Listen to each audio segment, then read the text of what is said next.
My name is Mikayla Janssen, and I'm from Bentonville, Arkansas. In the lovely town of Bentonville, Walmart heir Alice Walton built a museum called Crystal Bridges. It's a lovely place to go with trails going all around for walking or biking. Down one of these trails is my artwork, the Buckyball. The Buckyball was created by Leo Varell just last year, unveiled in Madison Square Garden Conservatory October 25, 2012. Leo Varell is known for making light sculptures and having his pieces in many important places like the Museum of Modern Art in New York, Natashium Contemporary Art Museum in Kauai, Japan, and the Albright Knox Art Gallery, Buffalo, New York. He graduated at Yale with a BA in sculpting and later went on to NYU Tisch School of Arts to get a graduate degree from the Interactive Telecommunications program. One of his most famous pieces, besides the Buckyball, is the Bay Lights in San Francisco, California. The Buckyball was made and put in Madison Square Garden Conservatory from October 25, 2012 until February 15, 2013. From this, then it was sent on a loan to Crystal Bridges and revealed on May 1, 2013. This is the museum's first temporary outdoor installation. The Buckyball was designed after a molecule. Leo made a 30-foot replica of two spherical carbon-60 molecules, one inside of the other. Walter Brusfield made the molecule into the first life-size model after World War I, and it was the first structure to be called the geodesic dome.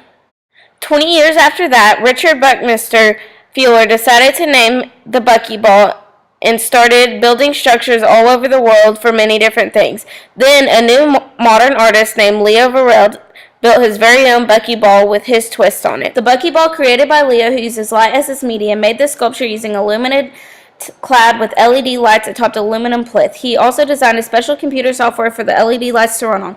The entire ball is made up of lines. They all come together at one point, making shapes of hexagons and pentagons put together to form a sphere. But this is a surprisingly strong structure. Each line of the two balls has an LED tube, which makes 180 LED tubes on the entire structure. The software for lights is a precise arrangements chosen by Leo that are manipulated through simple operations such as subtraction and multiplication. These random processes ultimately determine the color, opacity, speed, and scale of the sequence, which essentially become a visual. The thousands of individual pixels it is made up of makes it light up 16 million different distinct colors. The perspective of this ball is the same throughout every angle because it is made of equally closed geometric shapes. Having 16 million different hues, there are so many different levels of saturation and value, but containing primary colors, secondary colors, and intermediate colors. This is an abstract piece with cold, smooth texture because it is made with aluminum. It is a very unique piece, being very different almost every time you see it. How amazing. While viewing it, Leo Varell actually designed 6 zero-gravity seats made of wooden slats, making the texture rough, but they are ultimately used to recline and view the artwork. The Buckyball, I believe, is best described using the psychoanalysis method. The psychoanalysis method is about connecting the past to the present, and the carbon-60 molecule is something that has been around forever.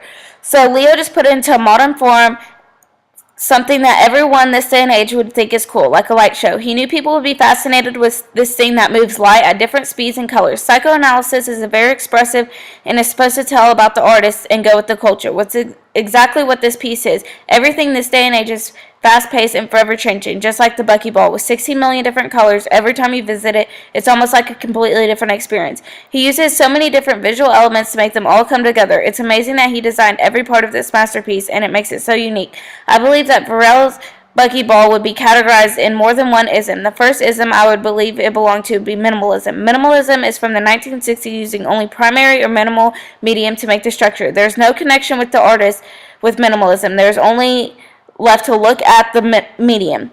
Dave Flan, a minimalist, also uses light as a medium, arranged fluorescent lights into geometric shapes or patterns, just like Varell did with the Buckyball. Minimalism isn't the only ism. Postmodernism also would describe the Buckyball.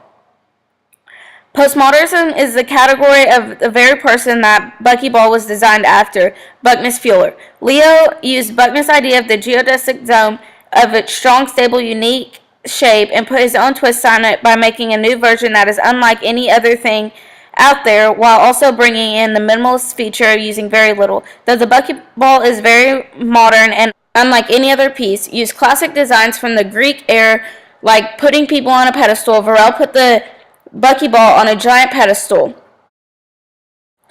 I chose this piece because it is a truly amazing artwork. The first time I have ever seen the Buckyball was in New York City. It was amazing. There were so many different people from all around viewing this piece, standing there mesmerized by when I had colors. This project, I knew exactly what I was going to do because this ball is now driving distance from my home, but it won't be for too much longer. I don't think I've ever experienced something the same as seeing the Buckyball. If you ever get a chance to see it, it's something I definitely recommend. I love sitting on the benches looking up at the Buckyball, and I'll truly miss it when it goes back to the city.